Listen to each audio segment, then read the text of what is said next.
How good this movie is? Yes. Jurassic Park III is, fittingly, the third Jurassic movie made by Universal for their franchise, the one that divides the community for daring to kill a T-Rex, and the one that put the series on hiatus for many years. Why do I love this movie so much when so many dislike it? Is it nostalgia, or is it just because it's a very underrated movie?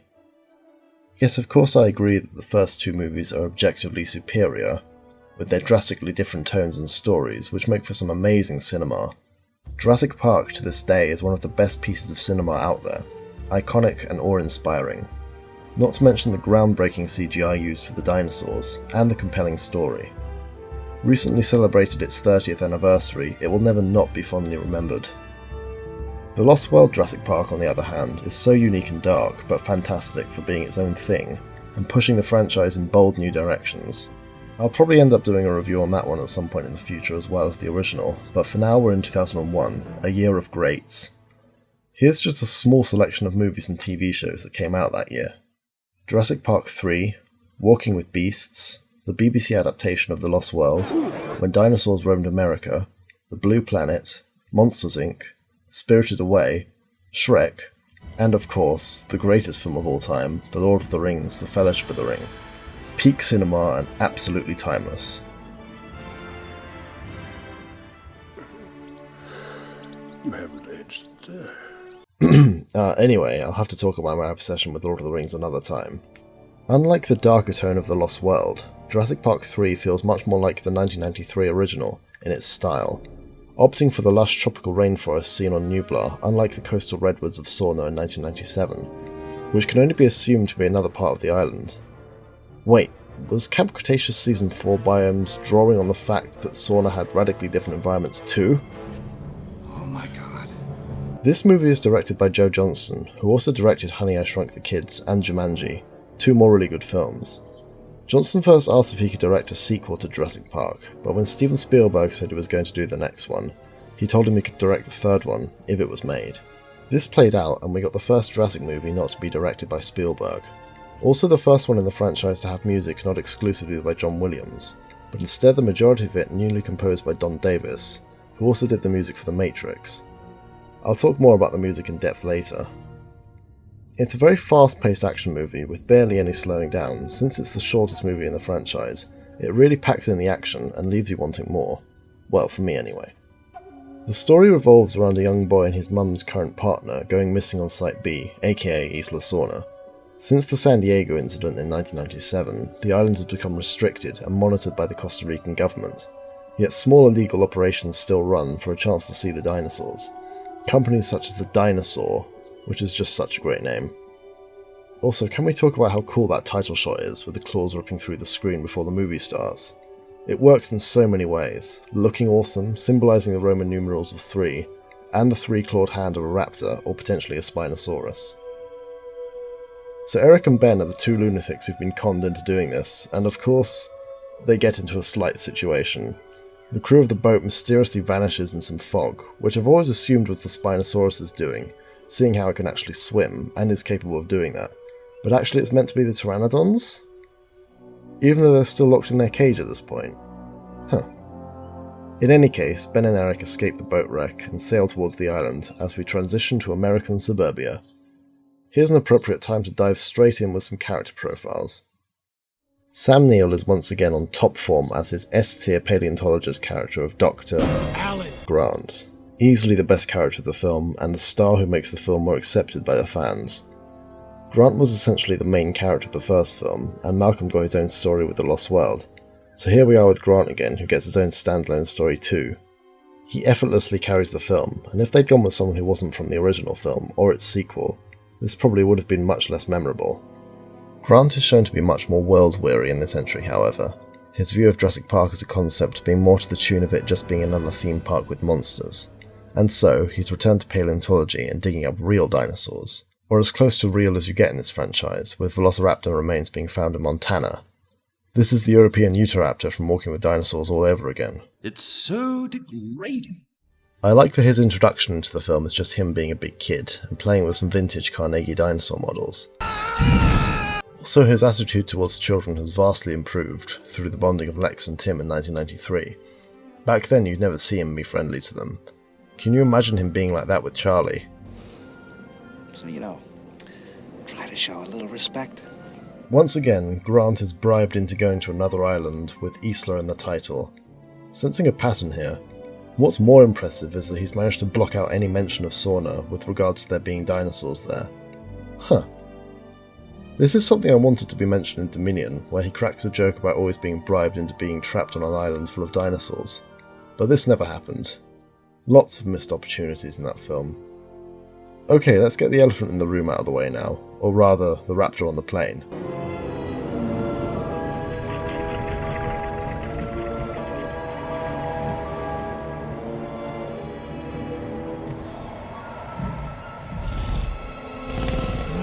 Alan!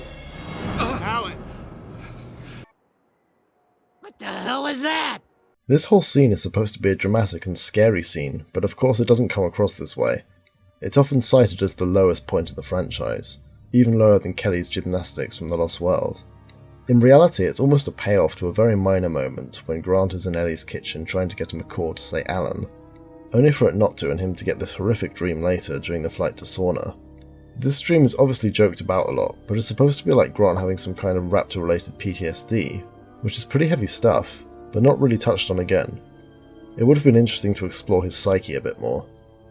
Now, the reason the raptor that appears is a male variant from this movie, and not a 1993 female, is the fact that these new raptors were essentially going to be retconned into being the only version we've ever seen, hence the continuity break here as Grant hasn't encountered these ones yet. Strange choice by the filmmakers, but not the end of the world either way. Ellie Degler, yep, Degler, not Sattler, she married someone other than Grant. That aside for a second, it's nice to see another OG character make another return, and her and Alan being such good friends again is nice. You also just kind of want them to get together, but I guess Mark slid into her DMs. Oh, hi, Mark. Mark Degler is an odd character. Not really having any bearing on the plot whatsoever, just kinda there as Ellie's partner. This is one of the few things that I think Dominion did right, resolve this issue on screen. Yes, obviously it was only done in that movie so that Alan and Ellie could get together finally, but I really appreciate the inclusion, which means that at least one small aspect of this movie was acknowledged in the final entry. That actually made me excited to see it as I saw that scene before the full movie, and I was hoping for other references and anything in Dominion, but alas, it was not to be. Dominion was very disappointing. Okay, I'll stop ranting about that for now. I think the inclusion of Mark and Ellie being together as a couple definitely helped putting the fans off this one, as many enjoyers of this franchise would have liked Alan to be with Ellie instead, as implied by the end of Jurassic Park, but not explicitly said. Back to Ellie. So she got, "Oh, Alan must be marooned on Isla Sorna, I need to send help to rescue him," from her son saying, and Grant shouting, The river! Save me! That's a strong connection to her friend. With her dramatic walkaway, she's out of the film, which is a shame seeing how she doesn't appear on the beach at the end. Together, Mark and Ellie have 2 children, their oldest being Charlie! Charlie has obviously been nurtured to some extent by Grant with his love of dinosaurs, which is a nice touch. He has relevance to the plot later when he receives a phone call from Grant trying to reach Ellie, after dancing to Barney for a bit. Yeah, those scenes intercut with the terror and sheer power of the Spinosaurus ripping open the boat should have been removed. Yeah, I'm gonna call you Billy. What's wrong, Billy? This guy really should have been the antagonist of the movie, seeing how that apart from the dinosaurs there isn't one. Another thing which fans like to bash. Then again, this movie is so simple and linear that it doesn't really need a villain with how it is. But if it did, Billy Brennan would be the perfect candidate. What if after the moment Grant discovers the eggs in Billy's bag, that he not only reveals that he stole them, but that also he's working for Biosin and trying to get them back from none other than Lewis Dodson. You know. Dodson! Dodson! We've got Dodson here! Then the tension between Alan and Billy would be more dramatic, and there could even be more argumentative dialogue, with Billy trying to argue that these species would be better off being shown than simply being locked away. The ultimate conclusion of this could still play the same with the birdcage, with Billy redeeming himself by saving Eric and ditching the eggs with Grant, so that the raptor scene at the end could still happen. I would have preferred if Billy died here, as he serves a full character journey, and it makes sense. As it stands, it's still nice to see that he survived, somehow. Grant gets his iconic hat back. Shame Dominion ruined that too. Also, another lucky pack? In this film, however, it's less lucky for Billy. Overall, Billy's a decent character, but not too special. Billy is one of Grant's closer friends, and a budding paleontologist who utilizes new techniques to better understand extinct animals. This is evident with the 3D printed Raptor resonating chamber. Obviously Billy isn't seen or mentioned in 1993, but he is naturally aware of what transpired on Nublar. He also seems to know Paul Kirby, and pushes for Grant to go with them to Sauna. Speaking of our favourite not-quite enterprise-dealing businessman, William H. Macy does an excellent job playing this quirky paint and tile salesman, thrust into an island full of dinosaurs with no knowledge of them. I would definitely employ his services, however. He's got some emotional moments and good comedic timing, and iconic lines. Okay, fine, go ahead and scream, and then when that tricyclops attacks you, don't come crying to me. Another moment is when Kirby is relieving himself upstream, whilst Billy is drinking further down. Yeah. Other than Grant and Ellie Degler, Mr. Kirby is one of the few characters holding this band together, and he is genuinely a good actor, and a welcome addition to the franchise in albeit its supposed weakest outing. But Kirby doesn't get it easy, and he's not the brightest in terms of the dinosaurs, but then who can blame him? He does however get punched by Grant for lying to him. Well, at least he didn't get eaten by the tricycloplots, unlike Nash. He insists on bringing Grant to the island to help look for his son Eric, with his divorced wife, Amanda. Okay, you knew this one was coming. Yeah, I agree with you lot, she is incredibly annoying. But that's not to do with the actor Tia Leone, who is only doing what's in the script. As it stands, Amanda Kirby is one of the worst characters ever, but she does have some redeeming moments, however. Her love for her family and protection, and ultimately her big moment at the end where she returns the raptors their eggs, gives her a few things to do, other than scream. What the hell? Mrs. Kirby, the phones are working. Seeing her current relationship guy, yeah, that's what I'm calling it, as a dead, desecrated and rotting corpse can't be the nicest thing to experience, so her reaction is perfectly valid, honestly.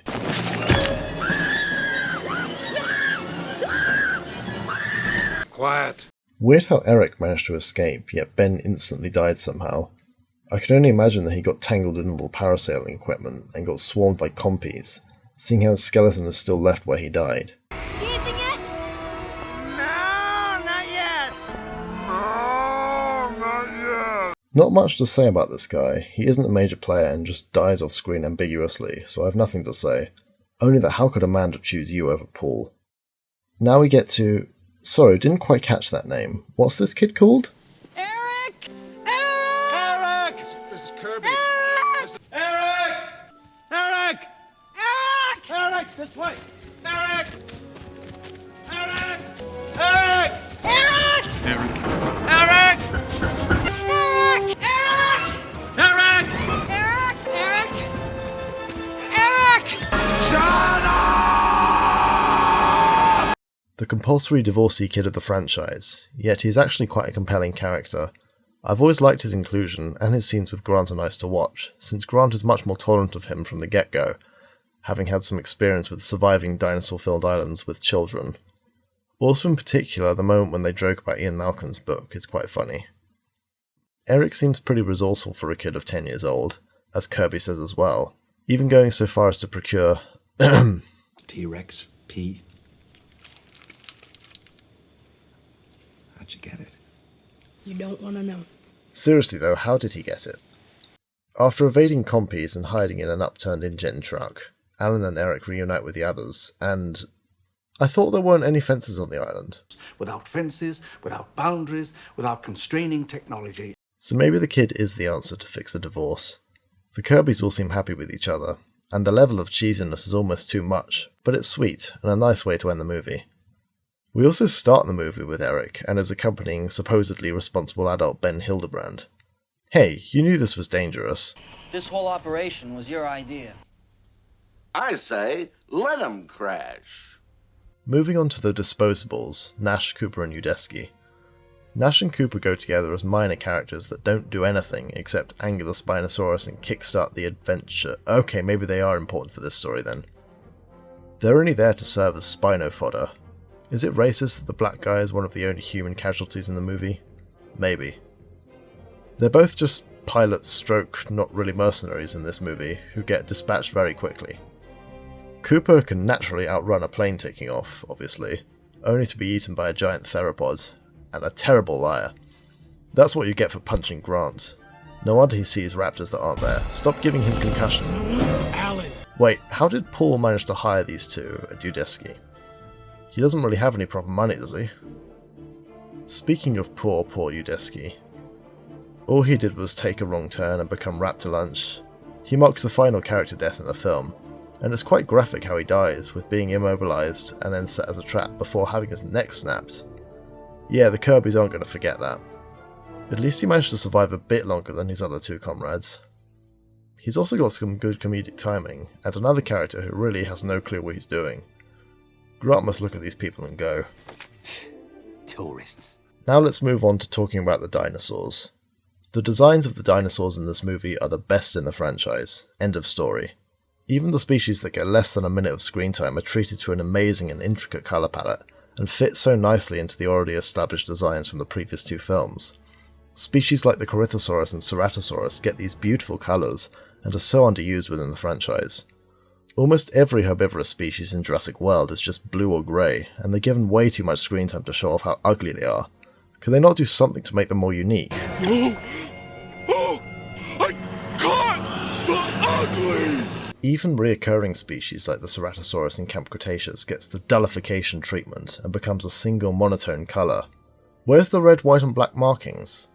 Its model is a bit iffy, however, from just being a repurposed T-Rex model, as far as I can tell, but the colours make up for it, at least in Jurassic Park III. Also, congrats Camp Cretaceous for making sure a Ceratosaurus dies in the Jurassic franchise. That's definitely not a hallmark of a lot of paleodocs.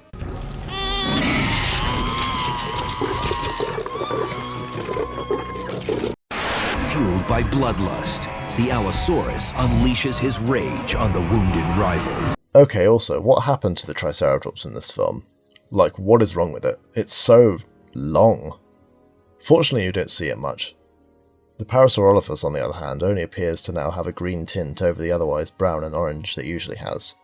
Stegosaurus also remains unchanged from its last appearance, but maybe it's a bit more green. All nice to see such a myriad of herbivorous species together. It's also nice to see the Parasaurolophus and Corythosaurus in a mixed herd, even if that one Corythosaurus gets shoved out of the way too aggressively. Like, what did it do wrong? Ankylosaurus is a nice and welcome addition to the franchise, with some gorgeous reds and blacks for the colours, and even though it doesn't do a lot, it's good to see them as another iconic dinosaur species added to the roster. So the Brachiosaurus design in this movie is the one that a lot of people seem to dislike. I personally don't see that, and I really like it for its out there colour scheme with mottled greens and browns and lovely red crest. Something I didn't even realise until recently is that its head shape is a different shape to the one from Jurassic Park. Also, the ones you see are enormous. Just a shame that the Mamenchisaurus didn't reappear, and still hasn't. It was so fleeting in the Lost World, like the Corythosaurus or Ceratosaurus in this one, but would have been a perfect candidate to bring back, even just for another cameo role. The Compsognathus do make an appearance, but only in a small cameo, and it would have been cool to see them take down something again like Dieter Stark. Here they're seen hunting insects, which is a cool bit of behaviour, and much more how their actual real-life counterparts probably would have done. The only reoccurring species from the other two films that doesn't make an appearance in this one is the Gallimimus. For unknown reasons, it's just not there, but it doesn't matter too much. Also, there's no Pachycephalosaurus. Raptor. The Raptors. Where do I start? They are quite simply the best movie raptor designs ever made. I'd probably rank them as good as the Primeval Raptor for quality, sound design, colours, animations, and cunning. These raptors are shown to be the most clever. Sorry, the big one, you're not the most clever girl. The alpha female is. Whereas the raptors in the other movies are essentially just after the humans for a quick snack, these raptors actually pursue the humans for their eggs. They're not the bad guys, they just want their children back, and it's a good conflict. I love how bird-like they are in appearance. Only in subtle ways, these variants are built on the original design, and elongated the skull to add the extra set of crests, have pupils instead of slits in their eyes, which only adds to the sense of intelligence and scariness, and the males of course have their iconic set of quills coming out of their head.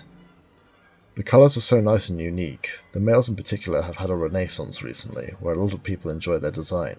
Who can blame them? The females too are equally as nice to look at, and possibly more creepy with their red eye spots and yellow eyes.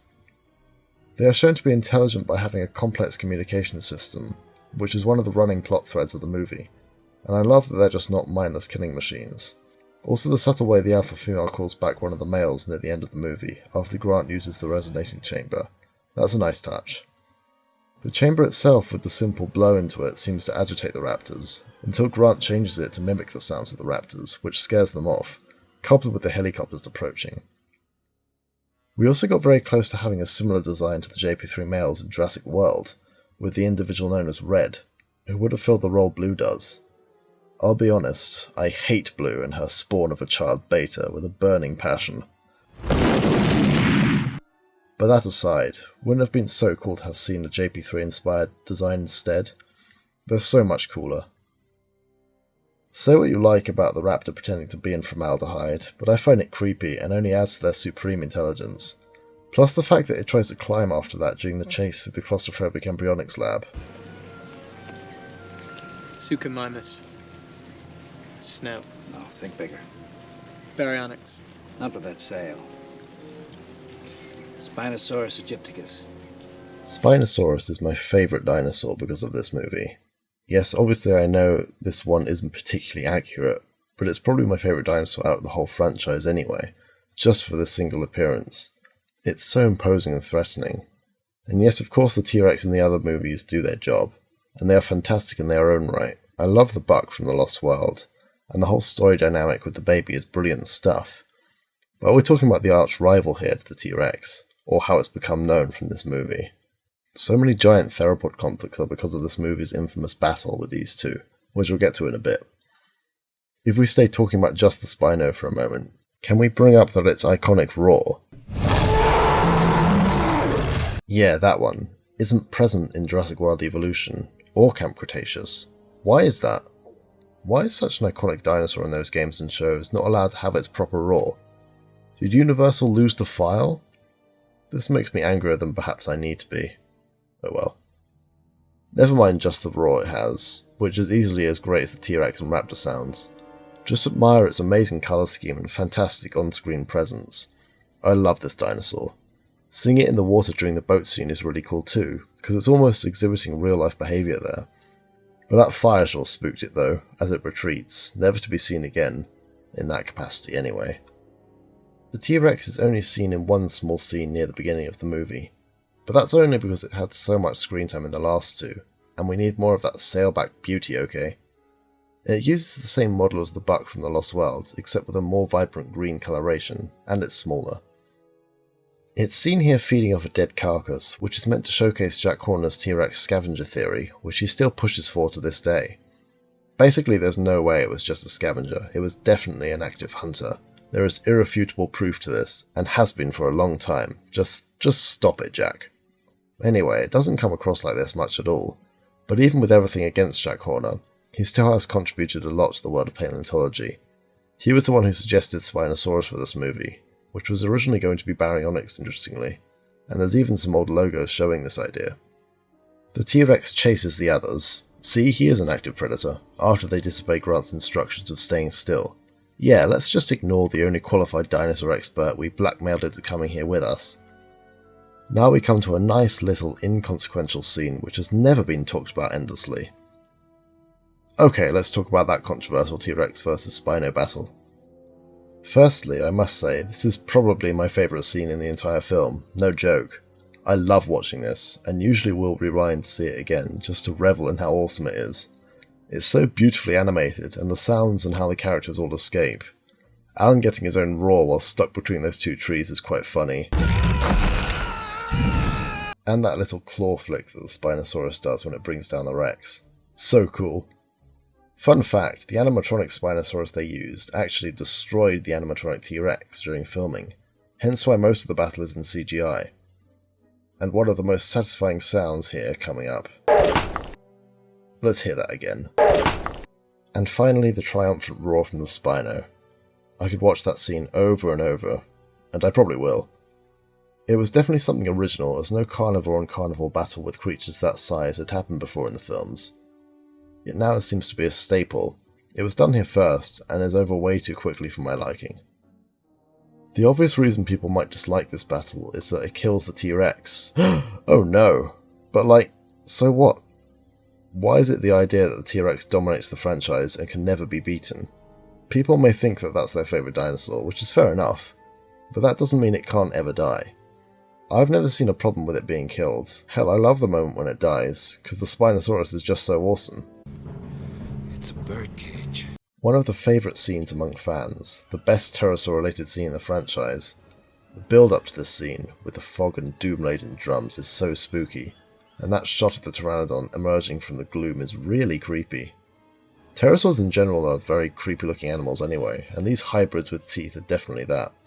I also love that most of the fog begins to clear once they all start flapping their wings. Fans have been waiting for a pterosaur scene ever since it was written in the original book, so it's great to have that appear in this one. Their tenacious aggression and determination is scary because they really don't have many other choices in the way of food. I can't imagine the local fish population in the river is sustaining them very well. Also, who is that skull from? I can't tell if those babies are terrifying or terribly cute. Also, the sounds and calls of the adults are a mixture of ravens and something else, but I think they sound brilliant. It's always been a bit weird to think that they are set up as being incredibly aggressive and dangerous, but then mirror the pelicans in the first one at the end by flying away peacefully. Even so, that's a brilliant ending.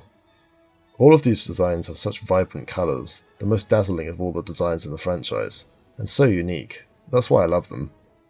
A rather overlooked and severely underrated aspect of this movie is its amazing musical score, which was composed by Don Davis, who created a lot of original content whilst also incorporating much of John Williams' music from film 1 in a very natural way.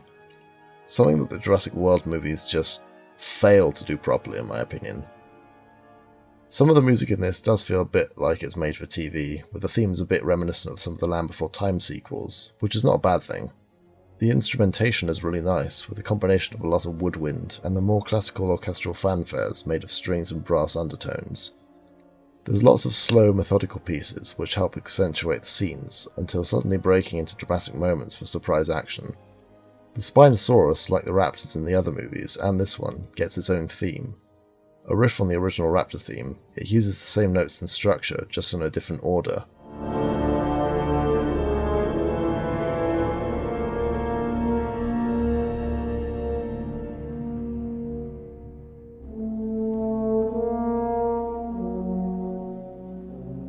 It's pretty menacing, turning up quite regularly throughout the story, and even in the opening track. As mentioned, the Raptor theme from Williams' score in the previous two movies makes a reappearance, which is nice to hear for a final time.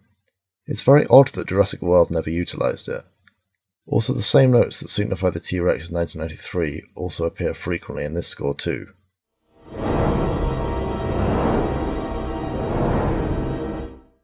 The Kirbys have a nice little joyous theme which swells through in perhaps the best version when the group reunite by the fence, but plays a lot with scenes of Paul and Amanda, but also with Eric and Grant. It's a beautiful theme and easily fits with John Williams' music. There's not much distinction between Don Davis' themes, so they go together well.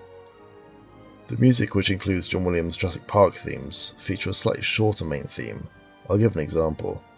This is the original theme which can be heard multiple times throughout Jurassic Park and the Lost World Jurassic Park end credits.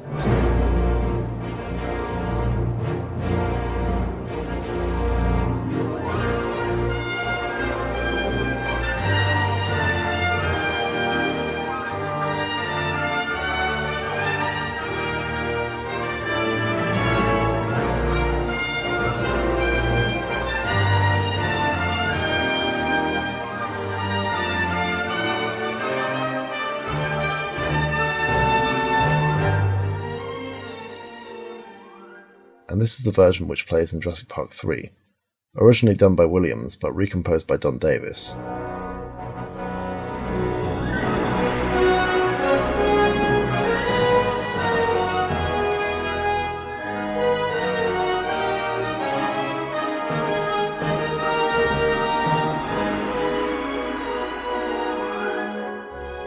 This definitely highlights how quick this movie is to get going, with not even time to showcase the full track, which again is fine, just an interesting detail. I definitely recommend giving this soundtrack a listen again if you haven't recently. It's very good stuff. Another very important aspect of this film is the use of sound effects. Naturally you get a lot of jungle sounds which are very familiar, and some of which definitely carry over from the other films. But we also get treated to so many great sounds from the dinosaurs and technology too. I'm talking about the satellite phone, of course.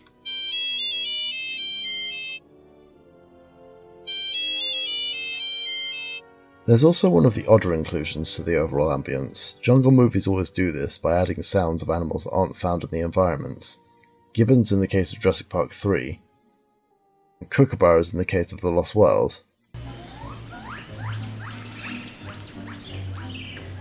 Which, by the way, is a scientific impossibility. The Heisenberg uncertainty principle, whatever you study, also change. I think it's just any sounds they can get hold of, but it does break the continuity a bit. The dinosaur sounds are all fantastically unique in this film. Obviously the species that appear in the others keep their own sound effects and are expanded upon, but the new species all get treated with such brilliant and iconic sounds. Mainly the Spinosaurus and Raptors, if I'm honest. I already mentioned how the Spinosaurus roar is absent from much material outside this movie for some reason, but in this film at least we get to hear it, and it is glorious.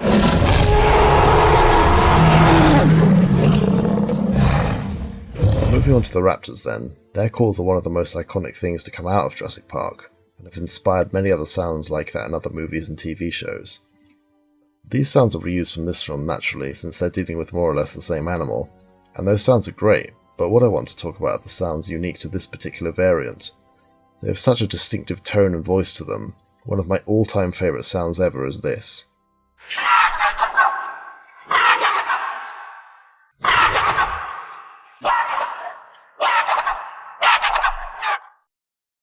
I could listen to that all day, it's so good.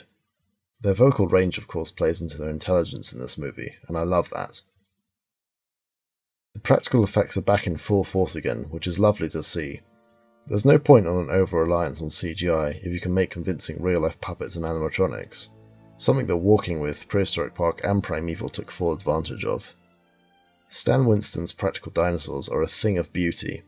Yes, most of them are inaccurate nowadays, but you can still appreciate them for their design. The best dinosaur designs in movies. By the time Jurassic World came along, it was obvious that none of them were meant to be accurate, instead just keeping in the style of what had come before. Grant puts it well. Genetically engineered theme park monsters, nothing more and nothing less. They're movie monsters, they're not real dinosaurs. The CGI of course is also very much present, and looks as good as ever. Once again it matches perfectly with the practical effects too, and I say it still holds up to this day. Jurassic Park III almost feels like a spin-off to the franchise, whereas the original and The Lost World were both followed on from each other, with progressive narratives and characters. Joe Johnston apparently never had a clear concept of what this movie was going to do, other than being more standalone, and yeah, it does feel more like that. This one, whilst following on from the other movies by default, ultimately doesn't add much to the overall story, unless you count all the stuff going on behind the scenes, such as the illegal cloning of new dinosaur species by Dr. Wu, including Spinosaurus, Ceratosaurus, Ankylosaurus, and Corythosaurus. All of these species are being cloned during some time or after The Lost World takes place, which is why none of them appear there. Also, it's set on a completely separate part of the island. There is that smashed window on the car which Grant looks into briefly before the embryonics lab, which is a clear homage to the Raptor trying to get in the car in the worker village in The Lost World, and for many years I used to think that was the same place, but it definitely isn't. Grant also mentions the San Diego incident during his fossil talk, which is nice that it's acknowledged in the wider canon, in this movie anyway. I love how he doesn't want any questions about Jurassic Park at all. He's so over it and he just wants to focus on his paleontology. No force on earth or heaven could get me on that island. Ah yes, but what about hell? It's nice that each film has a different method of getting to their respective islands. First film was a helicopter, second a boat, and third a plane. Nice balance of vehicles. Like the original film, this one was filmed in Hawaii, and the dense steamy jungle atmosphere is brilliant to see. A much more primordial and primeval looking environment, which works well for an abandoned dinosaur island. A lot of it was also filmed in the studio with a mock jungle which looks incredibly convincing. Like the other movies, there are a lot of deleted or alternate scenes in this one, many of which have never been released publicly, and I've talked about how the T-Rex vs Spino fight was originally with more practical effects, but changed later on. but I'll mention some more notable ones here as well. Udesky's death was much longer initially, with him standing up to the Raptors before being taken down. Grant was also going to have a motorbike chase with the Raptors, which ultimately got used for Owen and his squad in Jurassic World. It would certainly be quite amusing to see Grant do that though, complete with his fedora, Indiana Jones style. Billy's death was originally going to happen in the birdcage, but was removed for a more favourable, happy ending in the movie. Kronosaurus was a species that could have made an appearance in an earlier draft of the movie, but all of this was removed. A deleted or unused concept for a scene here would have had a pack of raptors attack and kill the Spinosaurus near the end, which would have ultimately solved why we don't see the Spinosaurus again, but I think there are enough action sequences in this movie already. That would have also made the raptors perhaps a bit too overpowered. Another version of the ending would have had the pteranodons attack the rescue helicopters, but all this was scrapped for a much more abrupt ending. Even something as simple as the Kirby's embrace with them kissing at the end was removed for pacing. Jeff Goldblum was also originally going to reprise his role as the chaotic Dr. Ian Malcolm, but he suffered a leg injury and subsequently dropped out. But wouldn't it have been so cool to see Grant and Malcolm on screen together again? Something we had to wait until 2022 for, which was a disappointment anyway.